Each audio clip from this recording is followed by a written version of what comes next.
സ്നേഹപ്പണത്തിനായി വരുന്നു ഞങ്ങൾ, സ്നേഹപ്പണത്തിനായി വരുന്നു ഞങ്ങൾ. പ്രതീക്ഷയോടെ കർത്താവിൻ്റെ വരവ് പ്രതീക്ഷിച്ച് പരൂസ്യ ധ്യാനചിന്തകളിലേക്കായിരിക്കുന്ന എല്ലാ കൂട്ടുകാർക്കും സ്വാഗതം. യോഹന്നാന്റെ സുവിശേഷത്തിൽ 6-ാം അധ്യായത്തിൻ്റെ 60-ാമത്തെ വാക്യം. ഈ വചനം കഠിനമാണ്, ഇത് ശ്രവിക്കാൻ, ഇത് ഗ്രഹിക്കാൻ ആർക്ക് സാധിക്കും? അതെ, ദിവ്യകാരുണ്യത്തിൻ്റെ രഹസ്യം യേശു പഠിപ്പിച്ചു കൊണ്ടിരിക്കുന്ന സംഭവം നമുക്കെല്ലാവർക്കും അറിയാം. യോഹന്നാൻ സുവിശേഷത്തിൽ 6-ാം അധ്യായത്തിൽ ജീവന്റെ അപ്പത്തെക്കുറിച്ച്, തൻ്റെ ശരീരമാകുന്ന അപ്പത്തെക്കുറിച്ച് യേശു പഠിപ്പിക്കുകയാണ്. ദിവ്യകാരുണ്യത്തെക്കുറിച്ച്, നാളെ കാൽവരിയിൽ അർപ്പിക്കപ്പെടാൻ പോകുന്ന തൻ്റെ ശരീരത്തിൻ്റെ സവിശേഷതയെക്കുറിച്ച് യേശു പഠിപ്പിക്കുകയാണ്. യേശു പഠിപ്പിക്കുമ്പോൾ അത് ശ്രമിച്ചു കൊണ്ടിരുന്ന ശിഷ്യന്മാരിൽ പലരുമാണ്, ജനക്കൂട്ടത്തിൽ നിന്ന് പലരുമാണ് ഇങ്ങനെ ചിന്തിച്ചത്, ഇത് വളരെ കഠിനമാണ്.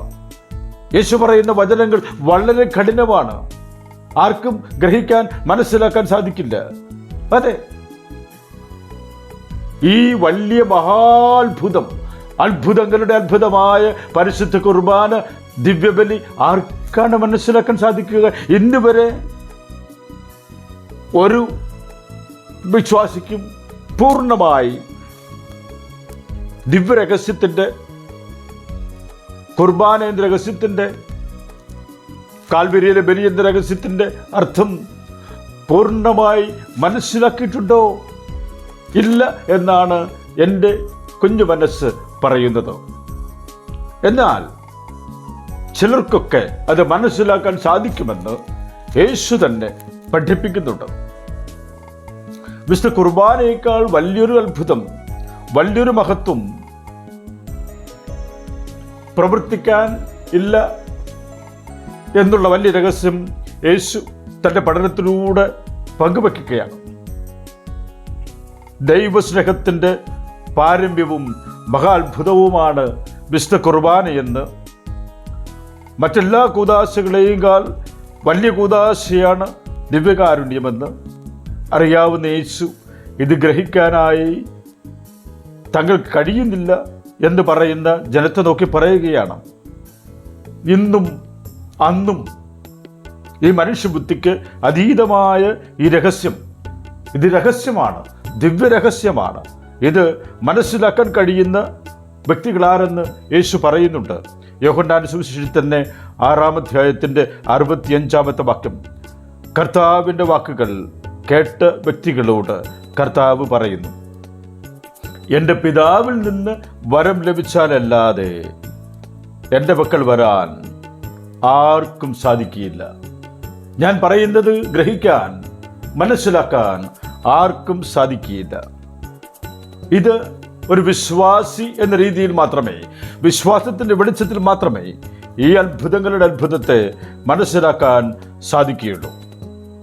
ലോകത്തിൽ നടന്നിട്ടുള്ള എല്ലാ അത്ഭുതങ്ങളുടെയും മഹാത്ഭുതമാണ് നമ്മുടെ വിശ്വാസത്തിൻ്റെ കണ്ണുകൊണ്ട് നാം നോക്കുമ്പോൾ പരിശുദ്ധ കുർബാന എന്ന് നമുക്ക് മനസ്സിലാക്കാൻ സാധിക്കും. വിശ്വസിക്കാൻ സാധിക്കാത്തവർക്ക്, വിശ്വാസികളില്ലാത്തവർക്ക് ദൈവത്തിൻ്റെ വചനവും അടയാളങ്ങളും ഒരിക്കലും സഹായകമാകില്ല എന്നർത്ഥം. നമ്മളെല്ലാവരും വിശ്വാസികളാണ്. പിതാവ് വരം നൽകിയാൽ നമുക്കിതിൻ്റെ അർത്ഥം മനസ്സിലാക്കാൻ തുടങ്ങും. ആകയാൽ പിതാവിനോട് നമുക്ക് പ്രാർത്ഥിക്കാം, ഈ പരമപരിശുദ്ധ രഹസ്യം എനിക്ക് ഗ്രഹിക്കാൻ, എൻ്റെ ശാരീരിക, മാനസികമായ, ബൗദ്ധിക തലത്തിൽ അവ മനസ്സിലാക്കാൻ, അതെൻ്റെ ജീവിതത്തിൽ അന്വർത്ഥമാക്കാൻ എന്നെ അനുഗ്രഹിക്കണമേ.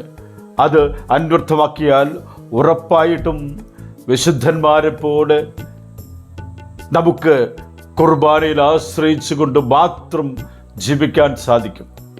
പല പല വ്യക്തികൾ കുർബാനയിലൂടെ തങ്ങളുടെ ജീവിതത്തിൽ അത്ഭുതം പ്രവർത്തിച്ചതായി നമ്മൾ കാണുന്നുണ്ട്. പരിശുദ്ധ കുർബാനയുടെ സവിശേഷതയെക്കുറിച്ച് എന്നും വെല്ലുവിളികൾ, വെറും അപ്പക്കഷണമാണെന്ന് പറയുന്ന വെല്ലുവിളികൾ നേർന്നുകൊണ്ടിരിക്കുമ്പോൾ തന്നെ വെല്ലുവിളിച്ച അവിശ്വാസി മുട്ടുമടക്കിയ പാതുവായിലെ വിശുദ്ധ അന്തോനീസിനെ നമുക്കറിയാമല്ലോ. ഇന്നും ആ വെല്ലുവിളികൾക്കിടയിൽ അന്തോനീസിനെ പോലെ വലിയ സാക്ഷ്യം നൽകുന്ന അത്ഭുതമായ ദിവ്യകാരുണ്യം എൻ്റെ ജീവിതത്തിൽ അന്വർത്ഥമാക്കുവാനായി കർത്താവേ എന്നെയും നീ ഉപകരണമാക്കണമേ എന്ന പ്രാർത്ഥനയോടുകൂടെ നമുക്ക് തമ്പുരാൻ്റെ ദിവ്യകാരുണ്യനാഥൻ്റെ കാൽവരി മലയിലെ ബലിയിലെ പരിശുദ്ധ കുർബാനയുടെ ഉപകരണങ്ങളായി മാറാൻ സർവേശ്വരനോട് പ്രാർത്ഥിക്കാം. ആമേൻ.